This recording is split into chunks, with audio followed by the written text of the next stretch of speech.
रामकृष्ण हरी मंडळी. चला तर आज आपण अक्षय तृतीया अक्षय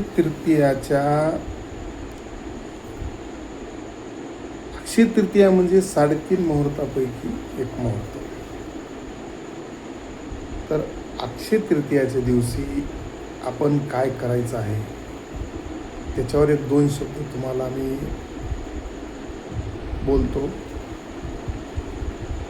तर सर्व भाविक भक्तांना माझी अशी विनंती आहे,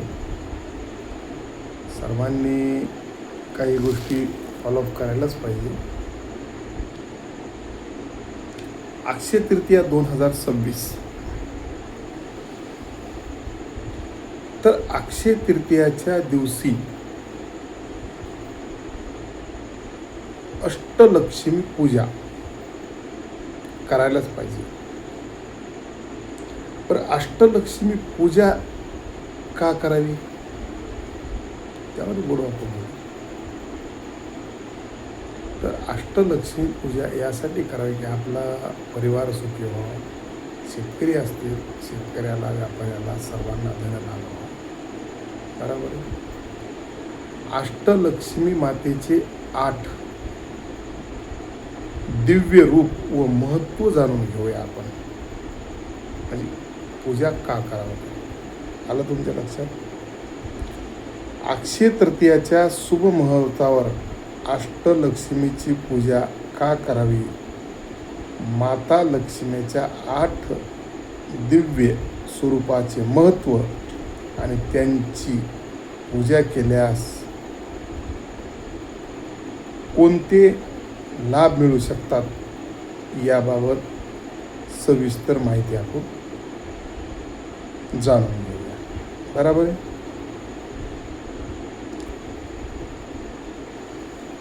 मानवी जीवनामध्ये अनेक अडचणी,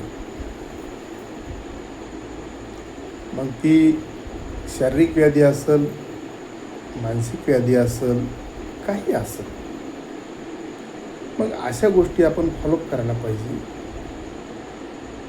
लक्ष्मीची प्राप्ती करून घेण्यासाठी आज अक्षय तृतीयाला आपण बरंचसं काही करायलाच पाहिजे. मग तो पितृस्वरूपात पितृजीव घालणे असो किंवा देवी देवतांची पूजा असो. तर चला आज अक्षय तृतीया 2026 जीवनातील गरजा पूर्ण करण्यासाठी आपल्याला पैशाची आवश्यकता असते. पैसा कमवण्यासाठी प्रत्येकजण आपल्या आपल्या परीने कष्ट करतो, प्रयत्न करतो. बरोबर आहे. तर लक्ष्मी मातेची पूजा देखील करतात, पण केवळ धनाने नाही,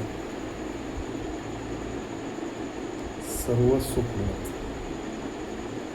पैशाने सर्व सुख मिळत नसतं.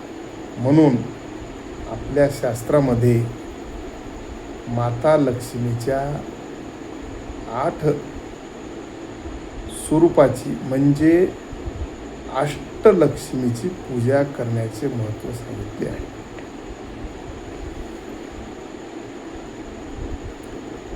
आता लक्ष्मीचे 8 रूप म्हणजे अष्टलक्ष्मी. तर हिंदू धर्मातील अष्टलक्ष्मी पूजेचे महत्त्व काय आहे आणि त्यांच्या आशीर्वादाने आपल्याला कोणते पुण्य फळ मिळते याबद्दल सविस्तर माहिती घेऊया आपण. अष्टलक्ष्मीचे 8 रूप आणि त्यांचे महत्त्व मी तुम्हाला थोडक्यात सांगणार आहे. व्हिडिओ तसा मोठाच होत आहे, पण आता विलाज नाही. तर अष्टलक्ष्मीचे 8 दिव्य रूप तुम्हाला मी सांगतो. आणि त्यांचे महत्त्वसुद्धा सांगतो. तर अष्टलक्ष्मीचं पहिलं रूप आहे आदिलक्ष्मी. माता लक्ष्मीचे हे पहिले स्वरूप 4 भुजांचे आहे. या स्वरूपाची विधिवत पूजा केल्यास भक्तांना, सर्व भक्तांना बरं का, सर्व सुखाची प्राप्ती मिळते. आदिलक्ष्मीची पूजा केल्याने बरोबर आहे. आदिलक्ष्मी आपल्या साधकाला धन, धर्म आणि मोक्ष प्रदान करते. हे आदिलक्ष्मीचं काम. तर ही उद्या म्हणजे आपल्याला अक्षय तृतीया दिवशी पूजा करायलाच पाहिजे. नंबर 2, धनलक्ष्मी. धनलक्ष्मीचं महत्त्व काय आहे? धनलक्ष्मीनं लाल रंगाचे वस्त्र परिधान केले. या देवीचे 6 हात आहेत. या रूपात देवी मातेने चक्र, शंख, अमृत कलश, धनुष्बाण आणि कमळ धारण केले आहे. माता लक्ष्मीच्या या कृपेने भाविकाला कधीही धनाची कमतरता पडणार नाही. म्हणून अक्षय तृतीया दिवशी धनलक्ष्मीची सुद्धा पूजा करायला पाहिजे. आता धान्यलक्ष्मी, अष्टभुजा असलेली लक्ष्मी धान्यलक्ष्मी सुद्धा. धान्यलक्ष्मी सुद्धा आपल्या भक्ताला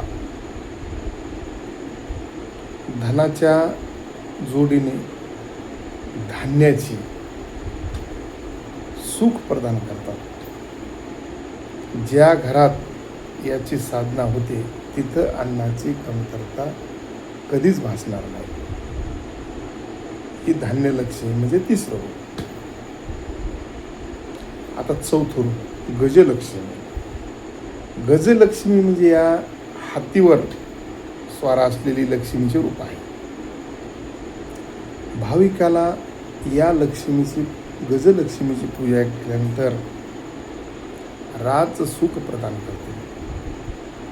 याच्या पूजेने सत्ता, सरकार पक्षात यश, पद पण मिळते. तसेच शेतकऱ्यांना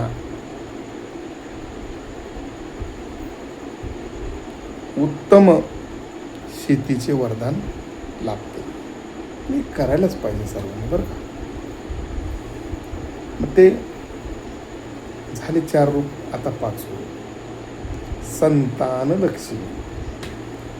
संतान लक्ष्मीला 6 हात आहेत. 6 हात असलेल्या या देवीच्या पूजेने भाविकाला सुंदर आणि गुणी संतती प्राप्त होते. माता लक्ष्मीच्या या स्वरूपाची पूजा सुखी संपन्न परिवाराला आशीर्वाद देते. ही संतान लक्ष्मीची पूजा करायला पाहिजे. 5 झाले. व्हिडिओ मोठा होत आहे म्हणून थोडं शॉर्टकट सांगतो. वीरलक्ष्मी 6वं. वीरलक्ष्मीची पूजा केल्याने लक्ष्मी हे माता काल्यनीय स्वरूप मानले जाते. या देवीची पूजा केल्यास भाविकाला आयुष्यातील संकटाशी लढण्याचे धैर्य आणि आत्मविश्वास मिळतो.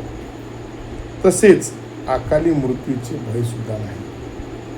हे वीरलक्ष्मीची पूजा केली जाते. आता 7 नंबरची लक्ष्मी विजयलक्ष्मी. विजयलक्ष्मी नावाप्रमाणेच विजयच मिळवून देतात आपल्याला. ह्या देवीची आपल्या भक्ताने पूजा केल्याच्या नंतर विजयाचा आशीर्वाद देते. माता लक्ष्मी पूजा केल्यास कोर्टाच्या प्रकरणात यश प्राप्त होते असे मानले जाते. ज्यांना कोणाला कोर्टाचे काम असेल त्यांनी विजयलक्ष्मीची पूजा आज या अक्षय तृतीयाच्या शुभ मुहूर्तावर करायलाच पाहिजे. 7 आता 8 विद्यालक्ष्मी. आणि खरं तर तुम्हाला सांगतो, विद्या असल्याशिवाय माणसाला काहीच येत नाही. म्हणून विद्यालक्ष्मीची तर अवश्य पूजा करायला पाहिजे. विद्यालक्ष्मीची विधिवत पूजा केल्यास भाविकाला वृद्धी, विवेक आणि ज्ञानाचा आशीर्वाद मिळतो. त्यांच्या कृपेने भक्ताला विविध कलामध्ये पारंगत होऊन धन आणि यश मिळते, अशी श्रद्धा आहे. अशी ही अष्टलक्ष्मीची पूजा उद्या सर्वांनी करावं. आणि सर्व भक्तांना माझी विनंती आहे, मी काही ज्योतिषी नाही आहे, मी एक साधा आणि सरळ भजन म्हणणारा माणूस आहे. त्या नादातून आपण पंढरीचा राजा हे चॅनल चालू केलेलं आहे की मला जेवढं काय माझ्या बुद्धीला सुचतं आहे तेवढं मी ह्या पांडुरंगाच्या भक्तापर्यंत पोहोचण्याचा प्रयत्न करत आहे. आणि तुम्ही सर्वांनी जे चांगलं आहे माझ्या ह्या वाणीतून आलेलं ते तुम्ही घ्या, आणि चुकून एखादा शब्द जर काही माझा जर निघाला असेल तो माझा मला परत द्या. आणि ह्या व्हिडिओच्या माध्यमातून असंच तुम्ही सर्वांनी माझ्यावर प्रेम राहू द्या. आणि व्हिडिओ आवडल्यास लाईक करा, कमेंट करा, शेअर करा. आणि नवीन असताल तर चॅनलला सबस्क्राईब पण करायला विसरू नका. आणि असेच नवीन व्हिडिओ पाहण्यासाठी बेल आयकॉन ऑन करा. आणि मी जी अष्टलक्ष्मीची पूजा सांगितली ही अशीच असेल, मी नाही सांगू शकत. असं माझ्या बुद्धीला जे सुचलं आलं मी जे वेगळं ते मी तुम्हाला सांगितलं आहे. याचा भावार्थ दुसरा बी असू शकतो, पण सर्वांनी माझी नम्र विनंती आहे की अक्षय तृतीयाच्या दिवशी ही पूजा करायलाच पाहिजे. आणि तुम्ही करा, सर्वांनीच करा. रामकृष्ण हरी.